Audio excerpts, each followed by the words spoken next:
Let's celebrate a couple things here this morning. Good weather in Buffalo. Great to see. And also Josh Allen's birthday, right? So want to celebrate that. And also great to see the turnout that Micah's, first and foremost, great to see Micah, but also great to see the fans support that event that Micah held the other day, and just really that connection of our team and our fans. And then I think it was a great day just to watch our players and the fans, to see our players with their helmets off and kind of just being themselves out there and having some fun. So great to see and a great day for it. So with that, I'll turn it over to you. Is that a good thing? Josh turning 28. It's a reminder. I mean, he's getting short. No, but You may want to ask his parents that. no, but he's not getting any younger. You know what I mean? I mean, just to be sure in the fact that it's a reminder that, you know, he's been here for a while and he's, as much as he's accomplished, there's still some things that are missing. And what have you seen of him over those years and how he's grown? Yeah, I mean, tremendously impressed, proud. You know, first and foremost, you care for the person, right? And the relationship that we've formed, and watching a player who, you know, not being from here, comes here and really makes his mark on the community, right? Let's just start there. And the type of person he is, the type of character he possesses. I mean, the things that he is, like most franchise quarterbacks, probably asked to do, even beyond the field, and how he handles all of those things. I think really, to me, that's what I'm most proud of. And that's been a true joy for me as a coach, to watch him grow and understand the responsibility that comes with being that face of the franchise. And everyone sees what happens, you know, on Sundays here, and how remarkable he is, and how he continues to still grow in that area as well. And I think that's also been neat to watch this spring, and watch his leadership continue to grow and evolve and develop, and him being intentional about that, and yet turning 28, as you said, and it goes by fast, right, like it does for all of us. So I'm just trying to enjoy the moments and watching him continue to grow and lead our football team. You spoke about Micah's softball game. Through your conversations and someone who's gotten to know him over the past 7 years, has he given you any inkling whether or not he wants to continue playing here with the Bills? Well, I think he said it publicly the other day, that he was either going to the Bills or he was going to retire. So, and we have our, you know, private conversations as well. And Mike is always going to hold a special place in my heart. Again, I remember, you know, going on 8 years ago now, standing in front of you guys and introducing Mike as one of our first free agents that we signed here. So, again, the mark that he's made on this community and this team, this organization, will last a long time. And he and I were discussing the other day and the value of the softball game and home run derby. And I mean, it's real easy when you're done playing, right, to just, hey, done playing, I use that term loosely here with his situation, flexibly, to just not do that anymore, right? But I think it, again, shows the type of person, the type of character, the type of family that the Hydes are to continue to want to do that here in Buffalo. I mean, that just says a lot about who they are. Would it be fair to say that you just told Micah to stay in shape? Like the A.J. Klein thing last year, where you get thin and you need help, and you got a guy you trust, and he's in shape, plug him in. Mike is always going to be on our radar, and, you know, we'll see where it goes. So I think there's, you know, ultimately it'll be up to Micah and Brandon in terms of the decision and how that all comes to be. And but yes, overall, and Mike is built that way, right, Steve? As you know, he's always going to be in shape. He's out there, you know, being a husband, being a dad, and yet also I know he's making sure he's in good shape and ready to go. What's it been like the last few weeks with so many new faces? And in any way, is it refreshing a little bit? Yeah, I mean, just it's hard to see the guys who have since, moved on, that's hard to see, right?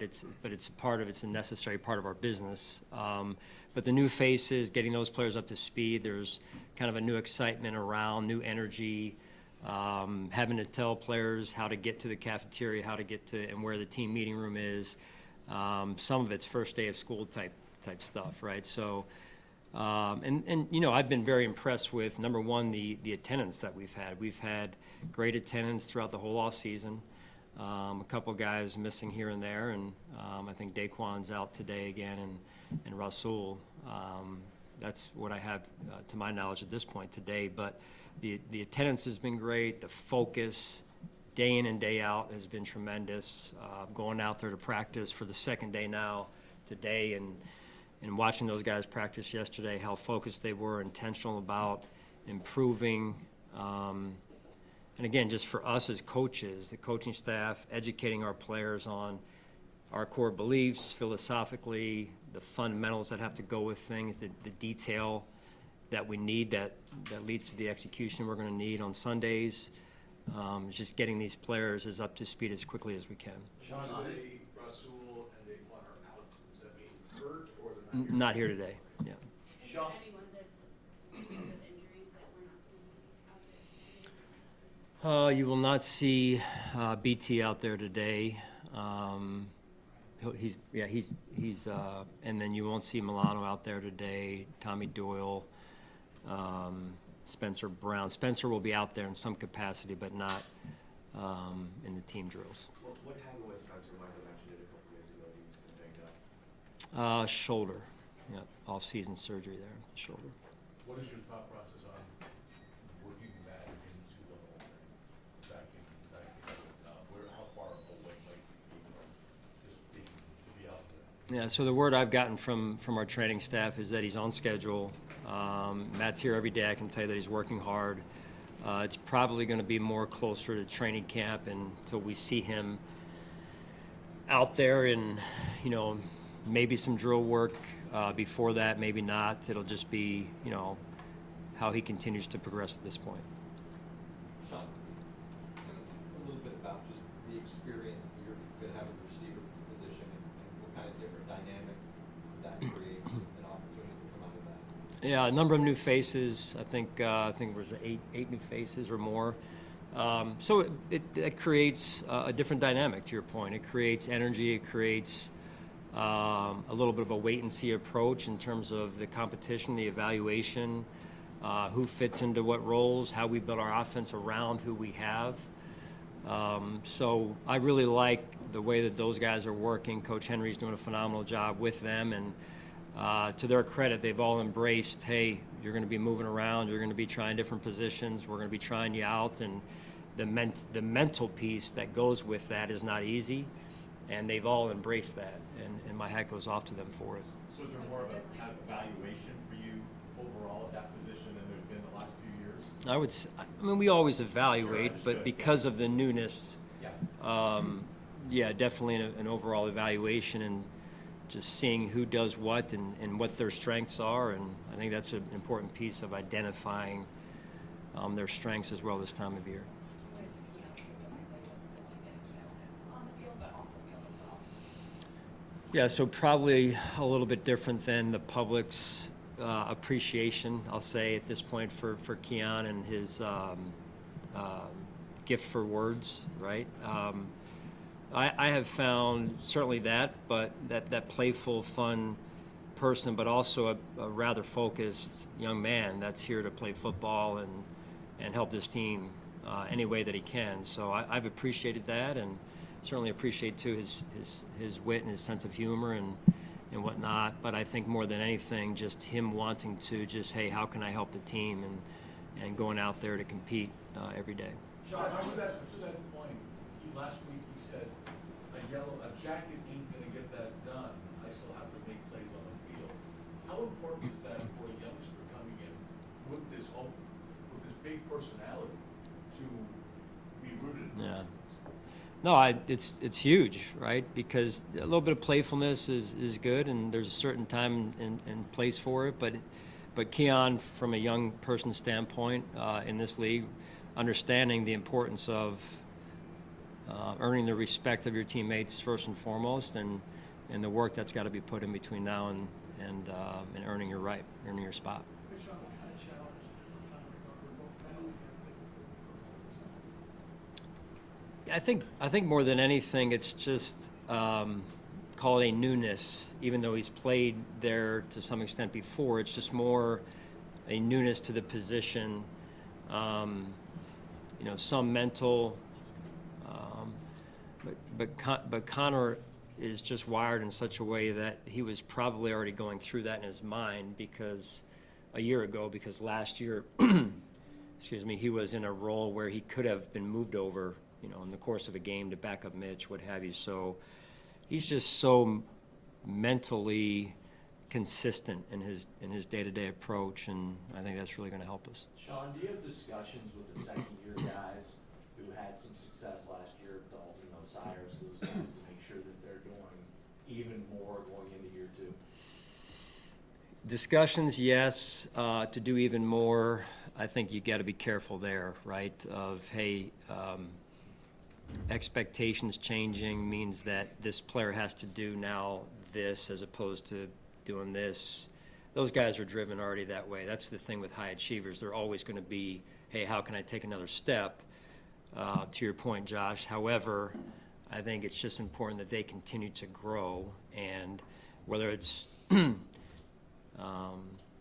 on the field, whether it's some leadership capacity in terms of their growth and how they're, adding value to the team, I think that's all in due time, right? So I just think that, again, just they know what they want to get done, and helping them along the way without them going out there and feeling like they have to grip the bat tighter or other analogies that are used. Just continue to grow, continue to improve, and you'll help us win games. Where are you on your timeline or your process of determining who's going to call defensive plays? Yeah, not there. Sal, again, it's probably a more fair question at this point when we're in the middle of training camp probably. So I won't make a decision before then. If I do, I'll let you know. But I think you guys can put that question in your back pocket until middle of training camp. How does it look then in OTAs, Coach? Do you kind of like, I guess, what it looks like on the field? Does Bobby get a little bit of kind of time to do that a little bit? Do you do that and kind of work through it? How does it look? Well, yes, but prematurely a little bit. We've only been out there for one practice, so a lot of our practice early on is always scripted. So there's very little, if any, play calling going on. It's more scripted out practices, scripted out situations. How much do you factor the 3 preseason games into whatever decision you come to or what you're comfortable with about keeping it or giving it to Bobby? Is there a plan of Bobby, you're gonna call the plays here in the preseason for 2 games or something like that? Well, I think, Tim, to your question, there's going to be intentionality on my part to make sure that whether it's practice or preseason games that Bobby's given that opportunity. So it's just a matter of when and for how long, right, that we do that. So being a former play caller myself, former being 6 years before I got here, and then last year again, you're always having to knock off some of the rust. You're always having to get yourself polished and ready to go because you've got to be able to process quickly, right? So down and distance, situation, time on the clock, timeouts, what you've already set up. There's a lot that happens fast, and so getting yourself to the right call quickly is important, and you got to kind of knock some of the rust off. Would you say that week 1 of OTAs, in terms of just introducing your systems on the field, is pretty similar to last year in terms of start from square one, or because of all new players, it might be different? You try not to make it different, Mark, which means regardless of how new you are, you want to start from step 0 and then get into step 1. That said, yeah, there's quite a number of new faces, as has been mentioned a number of times, and so it's not assuming anything at this point, right? Not assuming that a player coming to us, even from another team, knows, what we value, right, and how we expect to play technique-wise, fundamentally, so on and so forth. Sean, you guys have brought in a lot of pieces in the wide receiver room. Chase Claypool, one of them, had a bunch of ups and downs. What went into the conversations and bringing him in, and what has been your impressions since he's been on? Yeah, very impressed with Chase. Really just starting with his approach. Here's a veteran receiver, former high pick, that has been on a journey, right, through the course of recently his career, and I applaud Chase for coming here to, see where things go, right, and so he's very focused. He's working extremely hard day in and day out, and embracing not just the wide receiver role that he could play for us, but also the special teams role that he could play for us. So you don't find that a lot around the NFL, where a player has been at a certain level and then is on a mission right now to reclaim what he once was in that regard. And those are my words, maybe not fair to Chase, respectfully, but I would just say, like, very impressed with his day-to-day approach. True pro, high character, smart player, and been a good addition to our team. Sean, along those same lines, what did you like about this game as well? Yeah, so, similar conversation, I would say. So, veteran player. I think he's won 2 Super Bowls, if I'm not mistaken, and played with, good offenses, good quarterbacks, and you learn from those situations, right, when you go through those. And I've enjoyed our short, albeit time together, just learning some of the things that he's picked up along the way. And again, just a guy that seems like, again, short exposure, but he's focused on helping a team and adding the value that he can add to our football team. Sean, can you talk about the report that the team's gonna add John Perry on staff? Sorry? John Perry, the referee commentator, there was a report that the team was gonna add him. Can you talk Yeah, about no, that's accurate. Yeah, so fortunate that we can add John to our staff. I think it basically just is, to me, easiest put, that you're always looking to improve, right? We had a similar role on staff last season, and now we had a chance to add John, who's basically been in the seat in some capacity in the role that he possessed with the broadcast over the last couple of years, at least, that I'm aware of, on Monday nights there, with going under the hood, albeit on television, to review plays and everything, and more, I think that's getting more attention, and it'll play a more, as we go, pivotal role in games, and you guys see it every week, right? So it's just trying to, by the nth degree, continue to find ways to make us better, and whether it's reviewing plays, being experts in the rules, managing games, all those things. So even Monday through Saturday, some of those areas, I just think you can never get enough of it. Will his responsibilities go beyond game day on Sunday then? Yes. Yeah.